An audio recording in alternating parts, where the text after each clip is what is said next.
No feriado de 1º de maio de 2025, um crime chocante abalou uma família em Belo Horizonte. Fernanda Dantas Garrido Ribeiro, de 40 anos, foi assassinada pelo próprio marido, Arthur Henrique Franco Ribeiro de Paula, de 38, com um golpe de facão na nuca. Segundo testemunhas, o ataque foi repentino e sem motivação aparente. Arthur estava deitado assistindo TV, levantou-se, pegou um facão e matou a esposa diante da família. Após o crime, fugiu de carro e foi preso horas depois em Curvelo, a 160 quilômetros da capital mineira. Arthur sofre de esquizofrenia e caberá à justiça julgar se esse fator teve ou não impacto no crime cometido.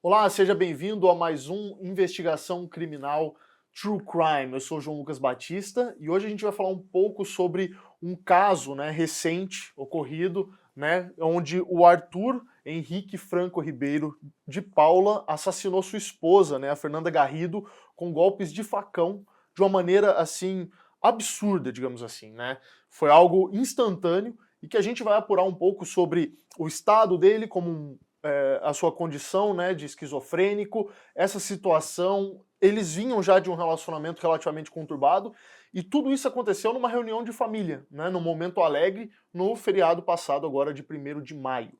Para a gente conversar um pouco sobre este caso, eu conto aqui com a participação da doutora Ana Carolina Badaró, que já é uma assídua aqui na casa, a gente tem feito muitas produções com ela, utilizando a sua expertise, a sua experiência. Muito obrigado, doutora, pela sua participação. E também com a doutora Cristiane Adamo, psicóloga, que também tem participado aqui conosco, sempre muito colaborativa. Muito obrigado pela participação das duas. Acredito que é a primeira vez de vocês duas juntas. Isso, é. Certo?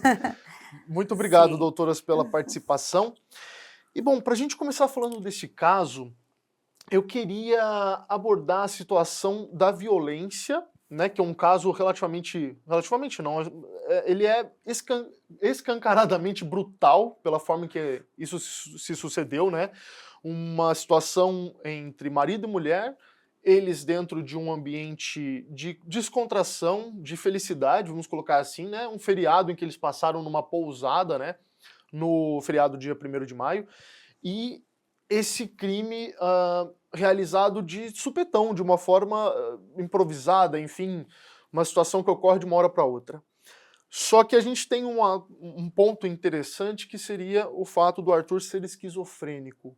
Doutora, agressividade e esquizofrenia, em que momento isso se choca e como que a gente poderia avaliar, claro, de longe, mas se debruçando com relação ao Arthur, por favor?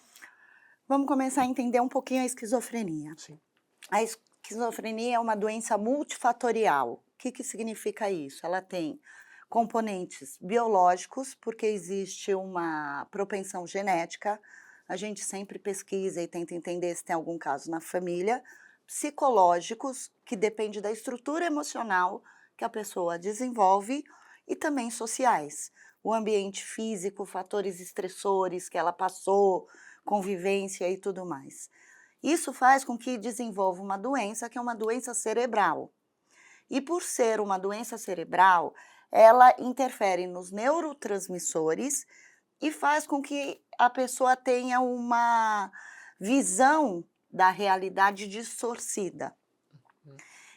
Essa doença, por ser cerebral, ela acaba afetando tanto as emoções quanto o comportamento. Mas a agressividade, eu acho que tem a ver com a natureza da pessoa. A esquizofrenia, ela não é uma doença que torna a pessoa agressiva. Ela é uma doença que ela acaba intensificando, catalisando temas e vivências simbólicas que a pessoa teve. Então, todos os surtos e os delírios que são sintomas da esquizofrenia são considerados sintomas positivos. Por quê? Porque tem algo que está em excesso lá. Seria, no caso, um neurotransmissor chamado dopamina, que a síntese e a liberação dele na esquizofrenia é muito maior. E isso faz com que interfira na saliência que a gente tem, que é uma percepção das coisas. Então, às vezes, a gente tem uma percepção de uma coisa pequena e quando essa dopamina está desregulada, está com uma liberação muito grande, a gente costuma dar muito valor para aquela coisa pequena. A gente tem uma percepção, às vezes, distorcida da realidade. Uhum. E isso acontece na esquizofrenia. Só que muitas das pessoas com esquizofrenia que eu atendo, eu trabalho no programa de esquizofrenia da Unifesp, da Escola Paulista de Medicina. E lá, muitas das pessoas não têm a agressividade. Então, eu acho que a agressividade não está diretamente ligada à doença, e sim à natureza da pessoa. Tem pessoas lá que a agressividade é contra si próprio. Então, que tem ideação suicida, que acabam se machucando, fazendo alguma coisa nesse gênero. E, geralmente, a esquizofrenia, eles têm um retraimento social. Eles têm um isolamento, eles têm dificuldade dessas interações sociais. Então, geralmente, a esquizofrenia, ela acaba intensificando algo que já existia na pessoa.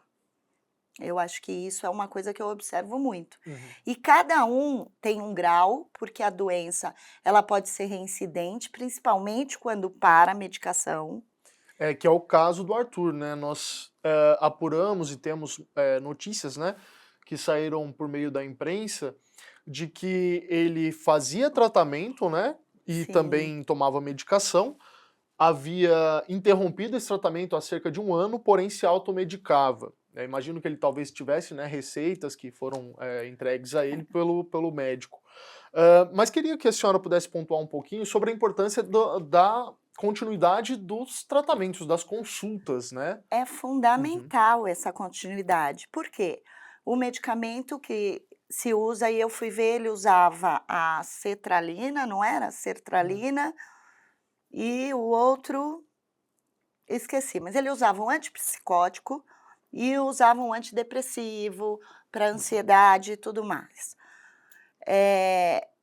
Os sintomas da esquizofrenia, como eu disse, são os sintomas positivos, que dizem respeito aos delírios, alucinações e tudo mais, e tem sintomas que se chamam negativos, que é a depressão, a volia, que é falta de vontade,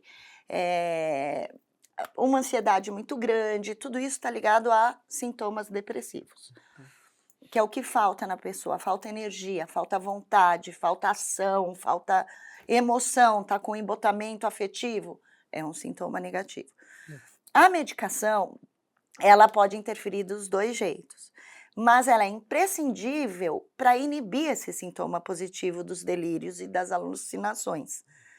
Então ela funciona, o antipsicótico, como um inibidor dessa liberação de dopamina, deixando o organismo mais ou menos em equilíbrio, e isso diminui, muitas vezes cessa, muitas vezes ainda tem alguma reminiscência das vozes, dos delírios e tudo mais.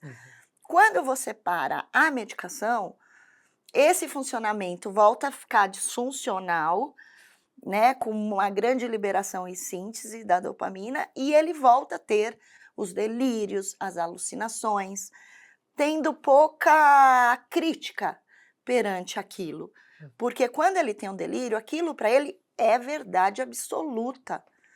E devido até à alteração cerebral. Então não adianta dizer que aquilo não existe, que aquilo não é. Naquele momento, ele está sobre um efeito. Sim. Agora eu queria até a análise da doutora Badaró com relação ao que a gente está conversando, trazendo a parte criminal, né? Como que agora a gente pode analisar de uma forma, olhar a imputabilidade, né, com relação a esse caso? Porque ele é realmente uma pessoa que tem essa condição esquizofrênica.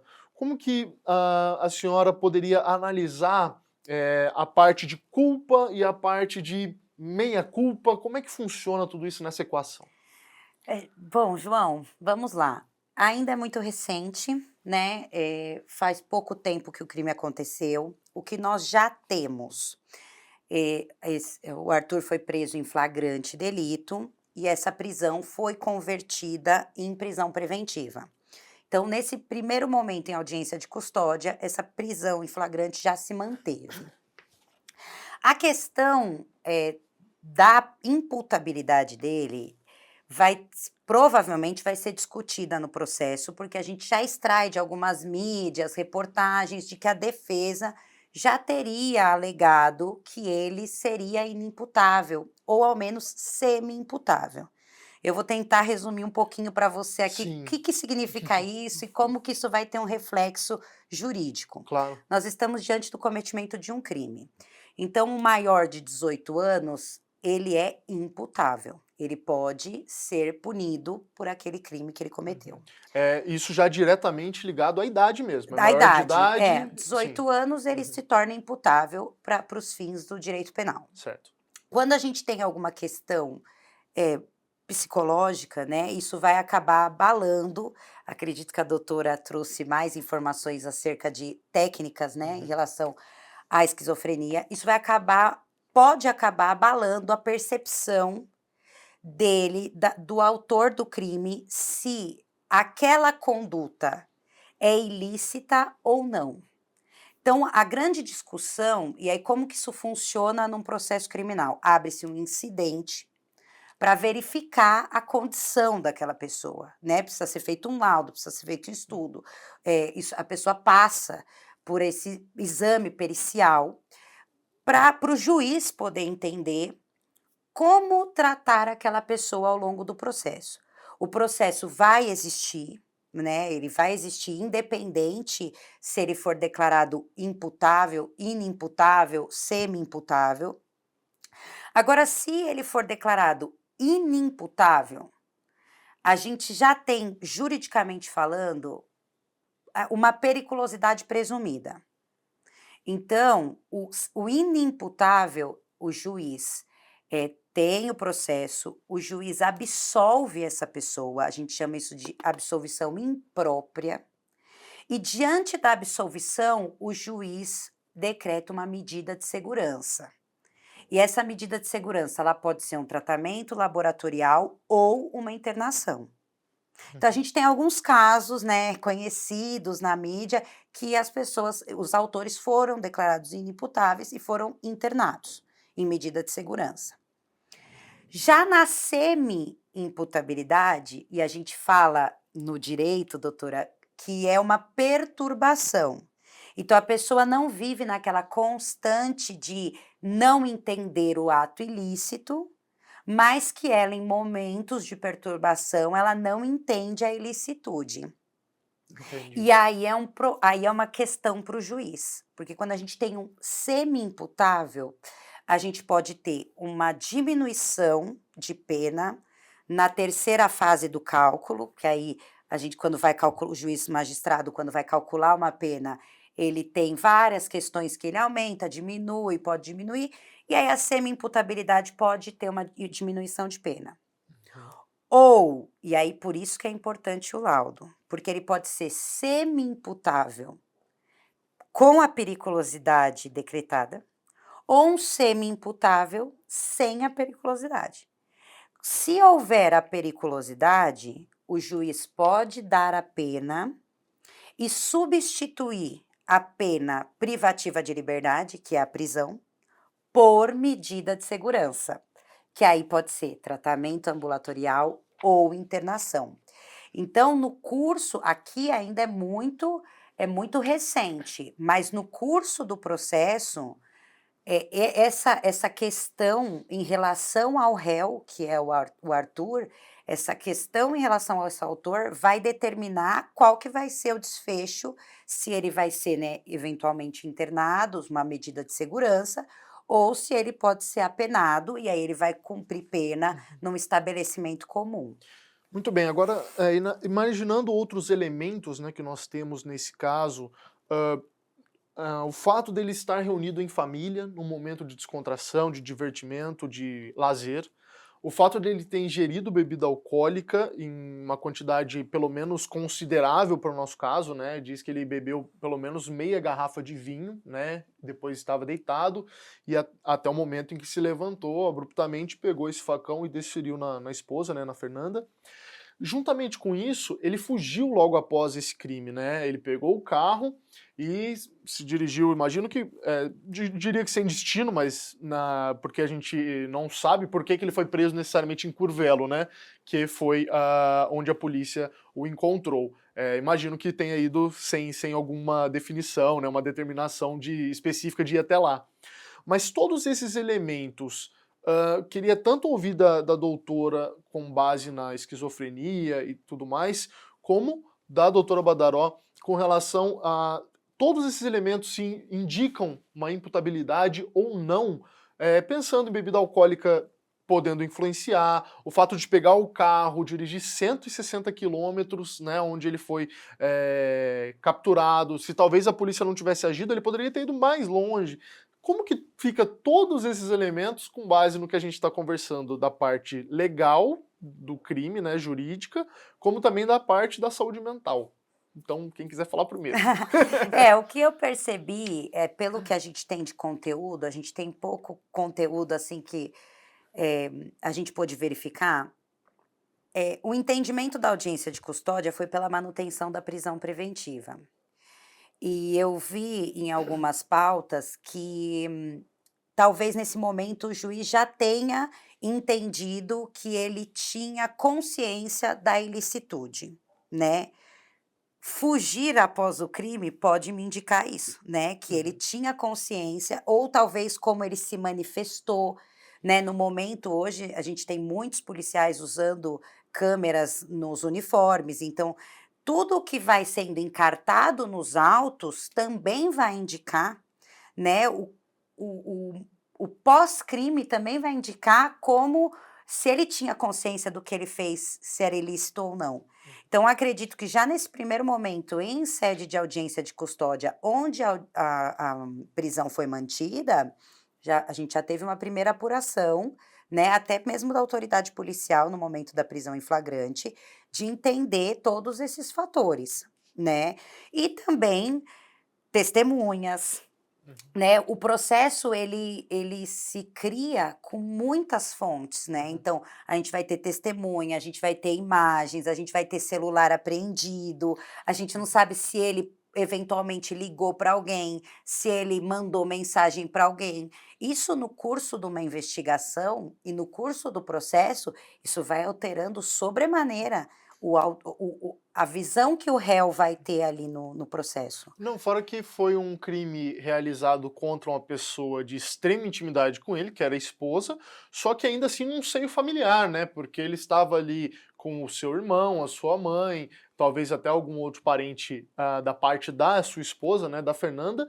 Então tudo isso ocorreu na frente da própria família, né? Também não se sabe como que ele reagiu depois em termos dessa confusão mental, né? Porque realmente foi um crime muito bárbaro de modo geral, né? Sim, com certeza. As pessoas que estavam ali no momento do crime, inclusive, elas vão poder trazer luz até para uma denúncia, como nós vínhamos falando, em uma questão de qualificadora, né? Se foi empregado um recurso que dificultou a defesa da vítima, aqui, a grosso modo, já percebemos que sim, porque os golpes foram na nuca, mas isso não é uma verdade absoluta.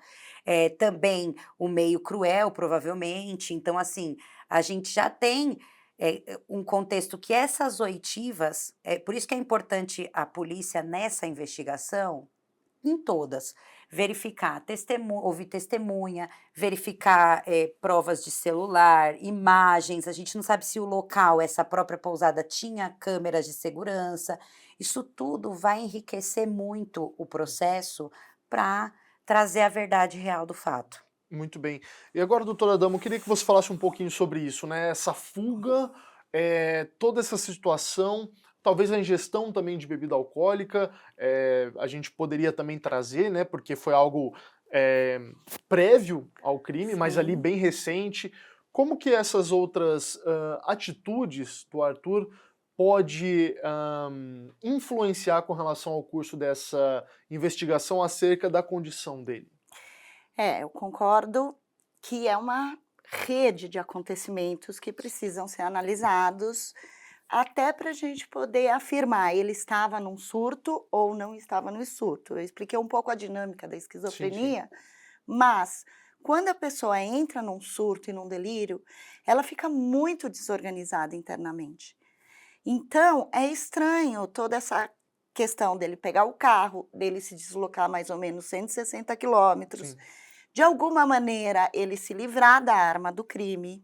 É, porque o Sim, o facão não facão foi não foi encontrado encontrado, no sim, sim. veículo.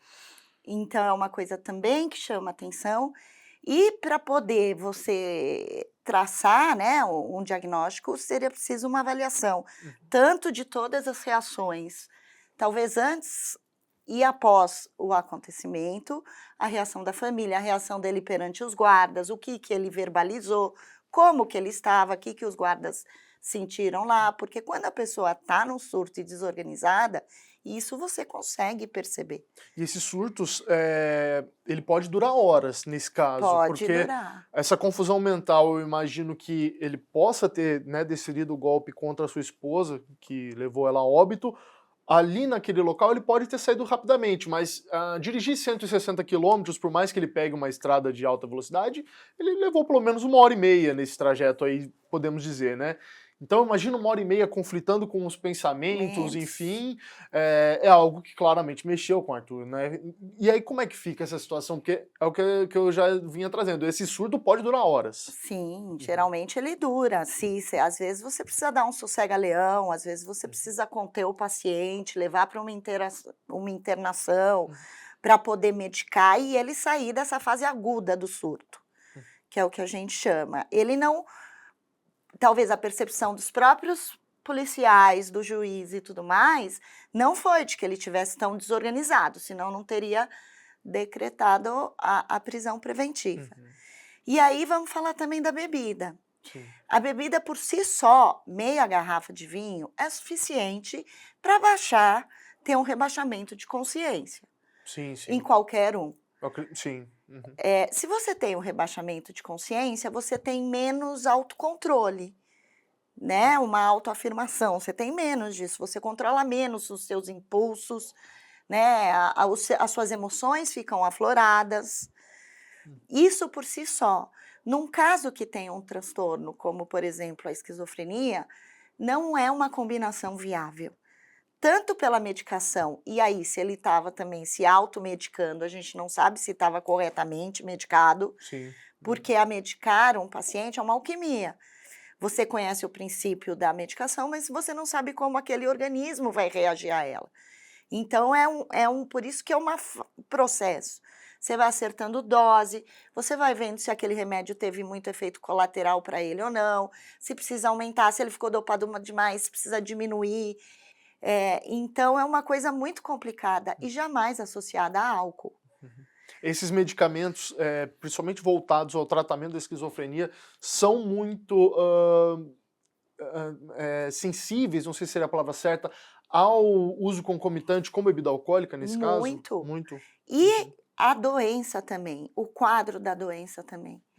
A esquizofrenia é uma doença que acaba se manifestando, na sua grande maioria, mais no final da adolescência e início da vida adulta.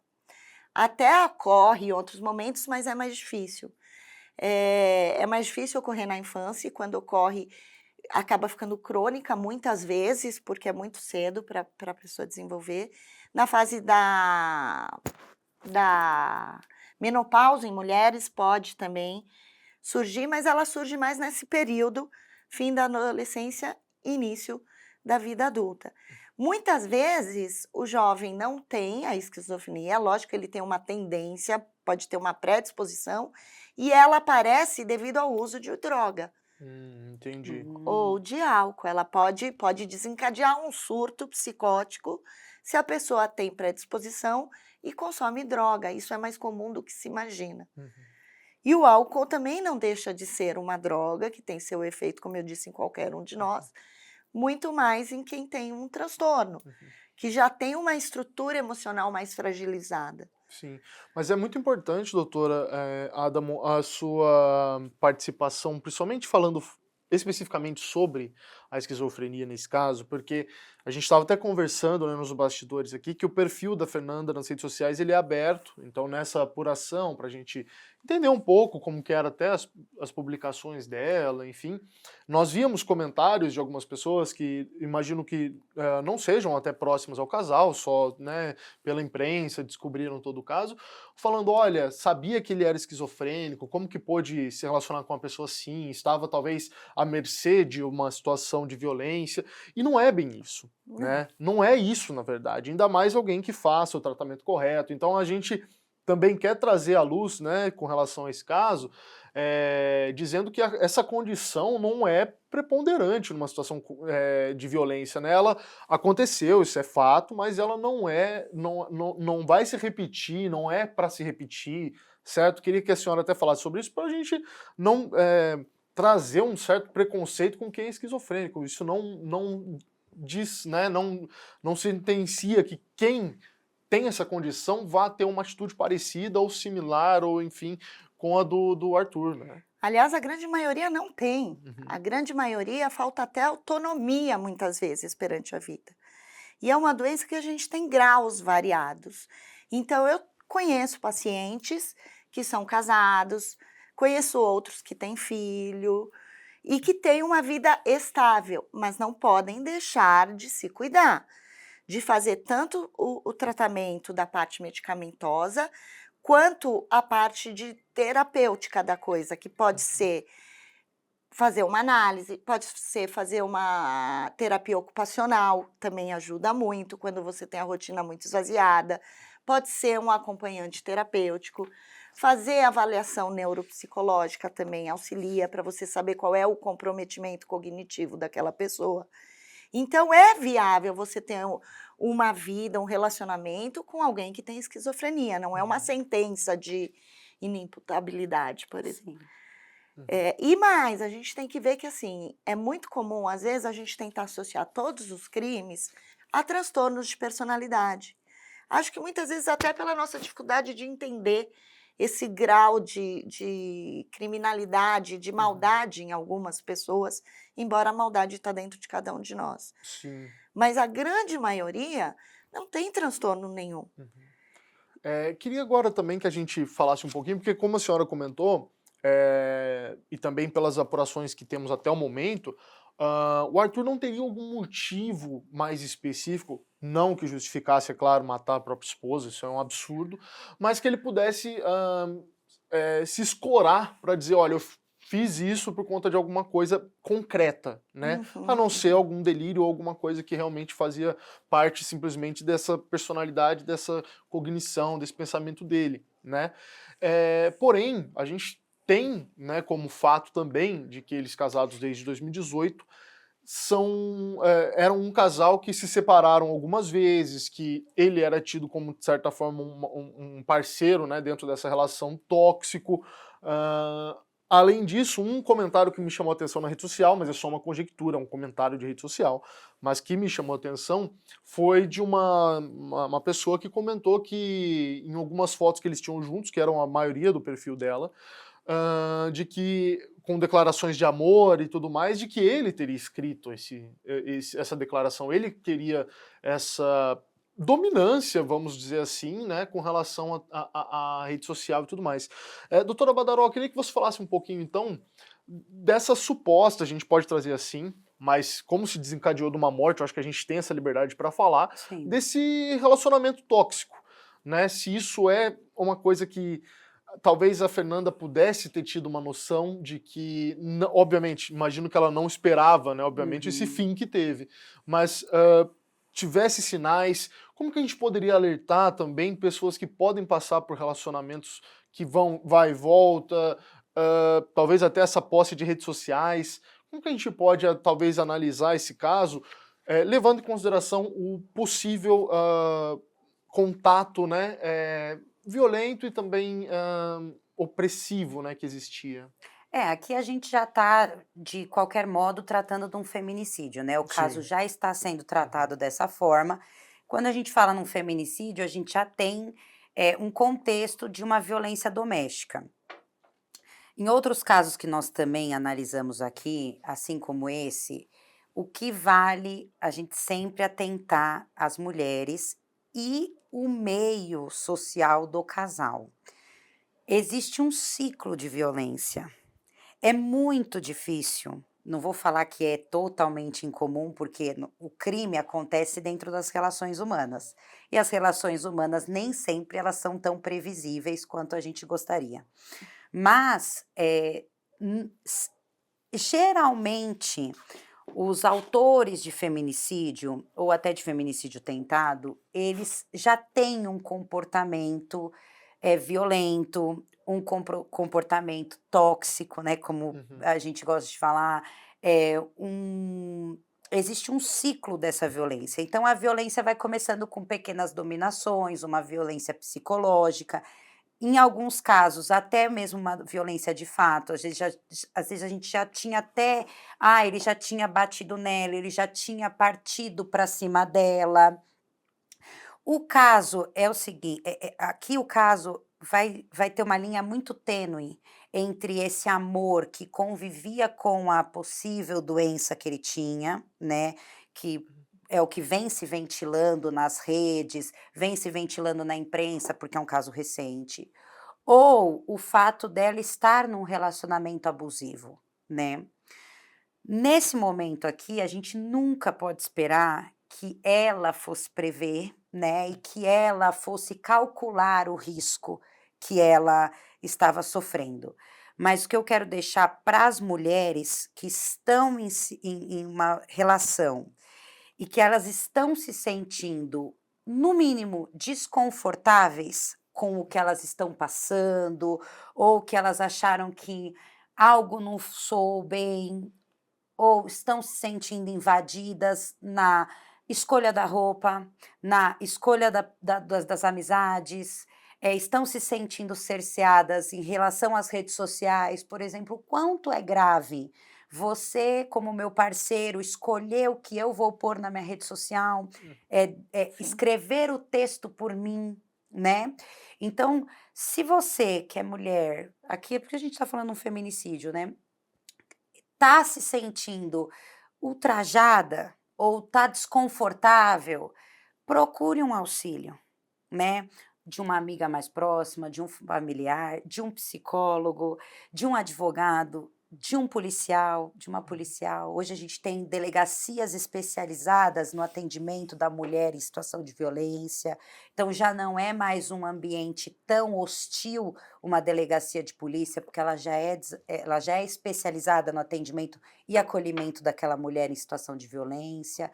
Então, o que eu gostaria de deixar aqui para as mulheres em relação, João, a isso é que é evidente que alguns sinais já poderiam, né, estar acontecendo e a gente extrai isso. Sim. Eu acredito que a investigação também vai trazer, né, se havia esse relacionamento abusivo ou não. Mas, de todas as formas, já estamos diante de um feminicídio consumado. Sim, até porque a gente pode imaginar, né, que com o desenrolar mesmo dessa investigação, se essa relação deles estava realmente tão caótica e foi de vai e vem, devem ter registros em celulares, né, dos dois, mensagens e tudo mais. Porque é realmente uma situação complicada, né, um casal que, que estaria junto, né, em termos da parte legal, né, casado desde 2018, por mais do vai e vem a gente não teve nenhum registro de separação para depois reatar, separação que eu digo no papel, né, para Aham. depois reatar, mas é complicado, porque se ele realmente teve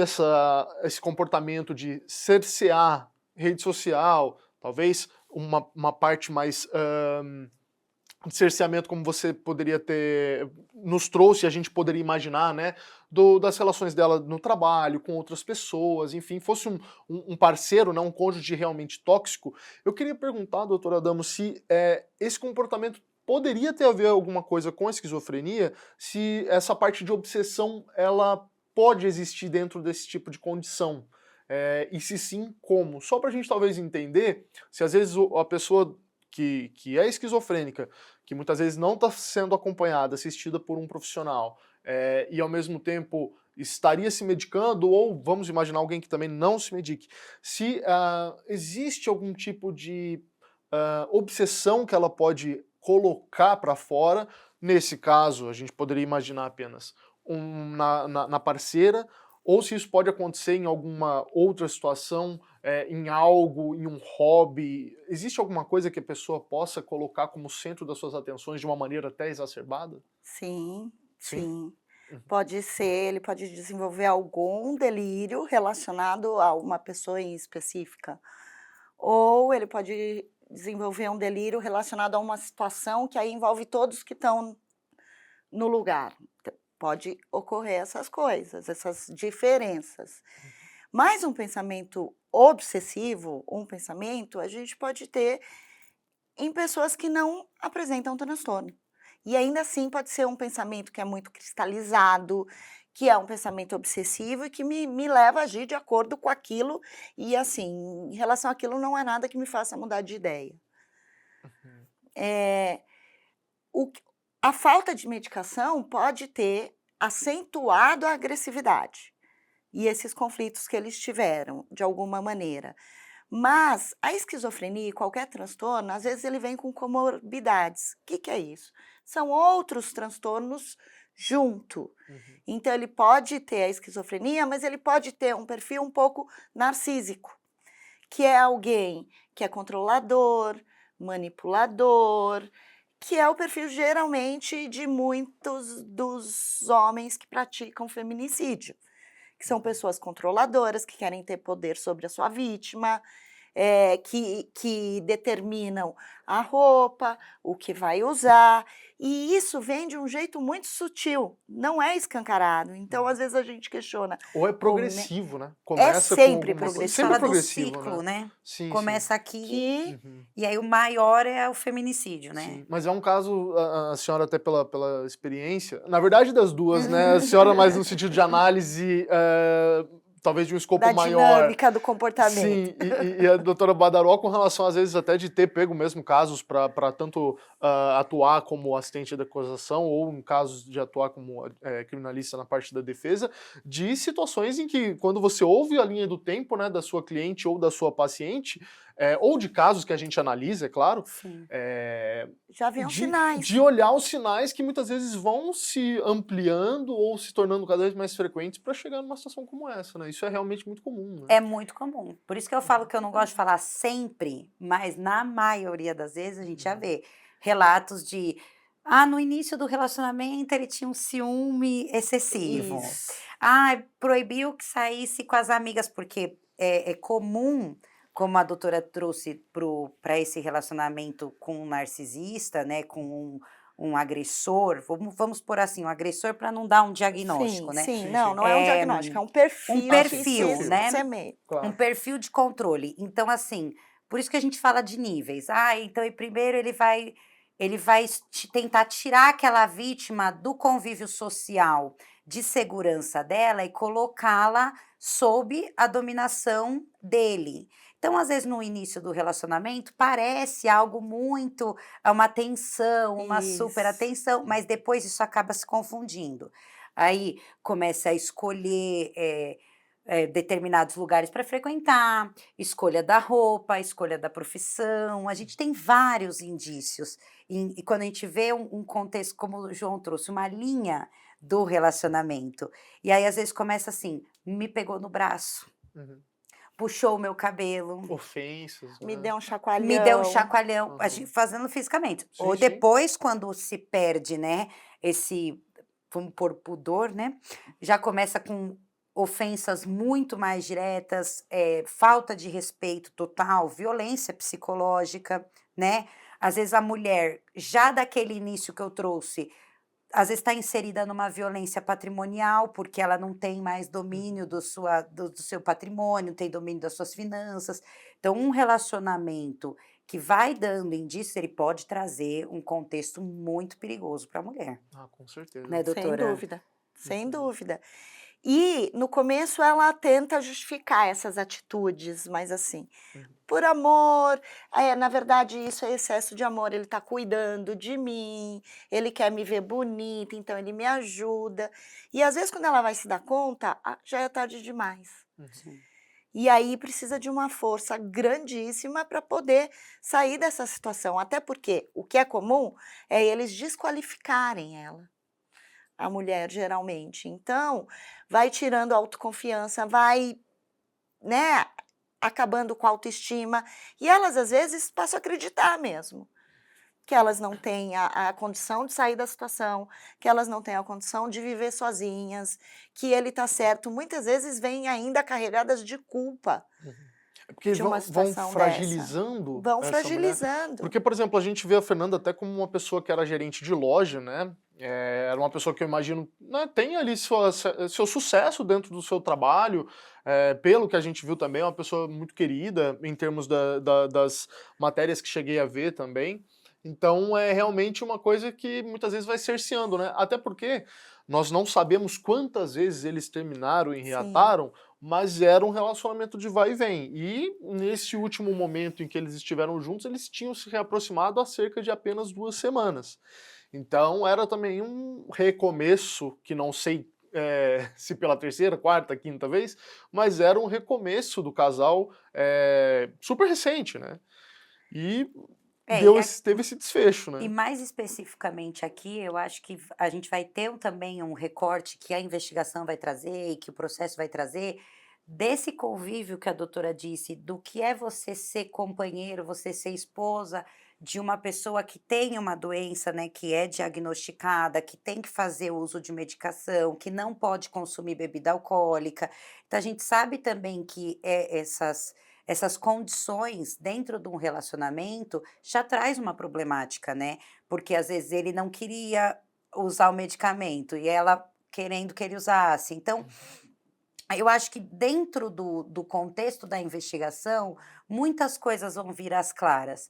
Mas é evidente que a vítima aqui, nossa, um crime trágico, Trágico. cruel, bárbaro, assim, algo Uhum.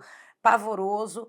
E assim, ela, coitada, foi uma vítima. A Sim. gente não tem como até prever se no curso das investigações vier à tona qualquer atitude dela ou qualquer frase, Sim, mas não palavra, justifica em nada, nada. nada justificaria Uhum. a chegar num resultado Sim. desse. Ainda mais tendo esse desfecho na frente de familiares, né? Imagino que na frente de familiares dele, o que também traz assim uma dor imensa para a Para a família, que não família. estava obviamente esperando nenhum tipo de atitude perto desse nível de agressividade. Então é realmente algo muito chocante, né? Como a gente pode, assim, selar, né, com relação a esse caso como um todo.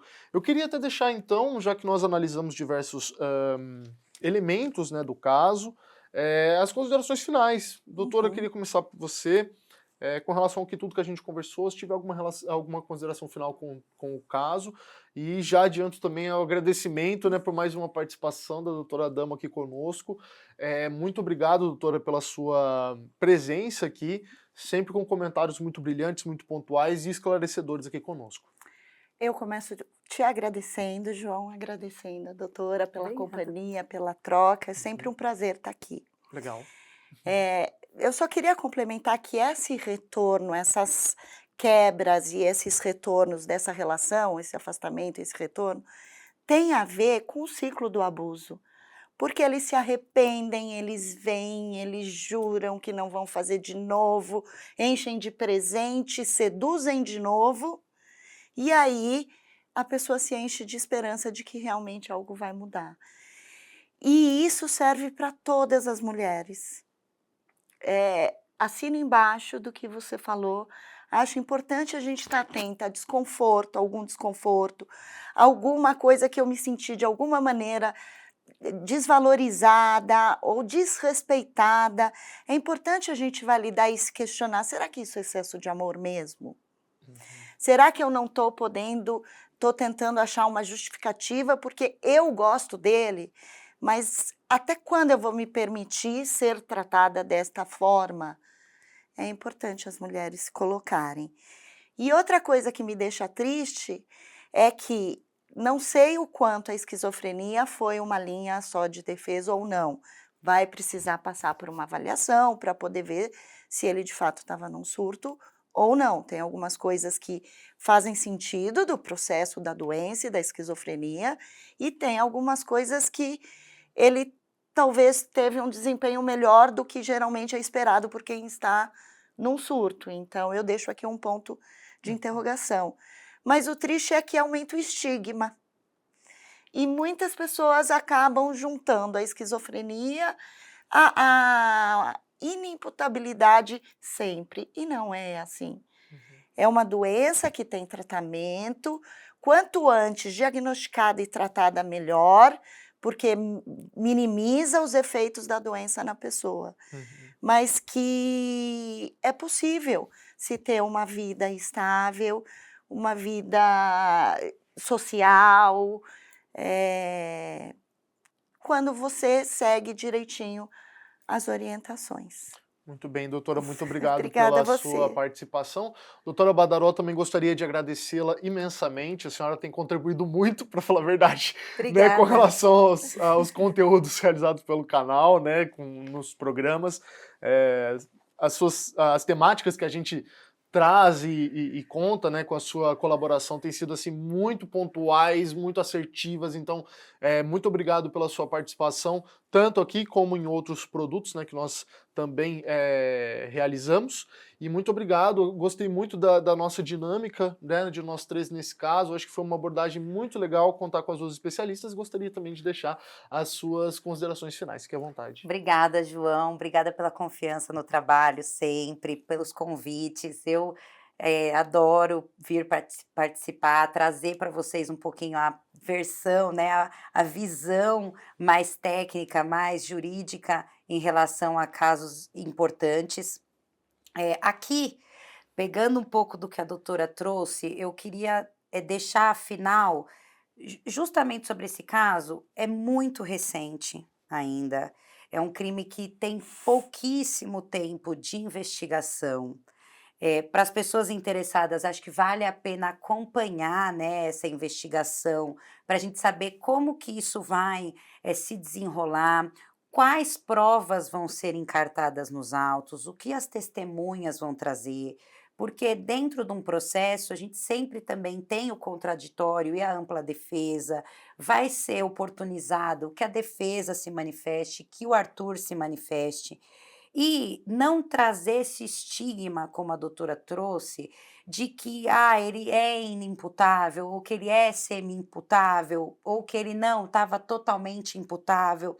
A gente precisa, sim, confiar na justiça, né? Aqui no caso, na justiça de Minas Gerais, né? A gente precisa confiar que a Polícia Civil do Estado de Minas Gerais, a Justiça, o Tribunal de Justiça, os seus magistrados, que o próprio Ministério Público, que a gente consiga esclarecer realmente, se for uma questão de inimputabilidade, que ele tenha o tratamento devido, né, correto, que se for uma questão de imputabilidade, que ele tenha uma condenação diante do que ele cometeu, né, porque é o autor do crime, aqui a gente não tem dúvidas da sua autoria, e aí vai ficar uma questão de consciência acerca da ilicitude, que é o que vai se discutir aqui. Se foi trazido pela defesa, se é um argumento real, isso vai ser esclarecido no curso do processo.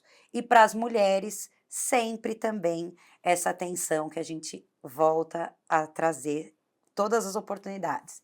Busquem ajuda quando vocês se sentirem num relacionamento que não tá legal. Tá abusivo? Tá demais? Busquem ajuda, sempre. É isso, João. Obrigada mesmo pela confiança e conte comigo sempre. Que isso, imagina, a gente que fica feliz em poder contar com profissionais de tão alto calibre como vocês duas, de tantas especialidades, expertise, e muitas vezes que tem uma linguagem que todos nós podemos entender, né? Porque a gente aprende muito com vocês, assim como o pessoal de casa com certeza também. Muito obrigado às duas. Obrigada. O crime cometido por Arthur chocou pela violência e pela frieza. Mesmo com o histórico de esquizofrenia, é profundamente triste que Fernanda tenha tido sua vida interrompida pelo próprio marido. O caso será investigado como feminicídio qualificado. Fernanda foi morta sem chance de defesa no meio de um encontro familiar. Um ato covarde que escancara os perigos da violência doméstica e do possível descaso com a saúde mental. Encerramos assim mais uma edição do Investigação Criminal True Crime. Agradecemos a participação da advogada criminalista Ana Carolina Badaró e da psicóloga Cristiane Adamo. Vamos deixar aqui as redes sociais das nossas convidadas, não deixem de curtir e tirar dúvidas por lá. Além disso, convidamos vocês a nos seguirem em nossas redes sociais e a enviarem suas dúvidas, sugestões e comentários. Você que é membro e quer entrar no Close Friends do Instagram e nos demais grupos privados exclusivos para membros, envie um e-mail manifestando o seu interesse para investigação@medialand.com.br através do seu e-mail cadastrado no YouTube. Você também pode entrar em contato com a nossa produção pelo e-mail ic@medialand.com.br. Nós ficaremos sempre muito felizes em ouvi-los. Gostaríamos também de lembrá-los sobre o nosso canal de denúncias que está disponível para todos. Sempre que possível, faremos o máximo para ajudar. Qualquer material que chegue às nossas mãos e que contenha indícios de crime será enviado às autoridades policiais para a devida investigação. Não se esqueçam de visitar o nosso portal de notícias investigativas, o newsic.com.br, onde nós trazemos informações exclusivas e atualizadas sobre crimes e investigações no Brasil e no mundo. Também queremos destacar as imagens de foragidos da Interpol. Se você souber algo sobre o paradeiro dessas pessoas, envie as informações diretamente para o canal de denúncia da Interpol, lembrando que isso pode ser feito de forma anônima e segura. Agradecemos sua companhia neste episódio e esperamos você no próximo.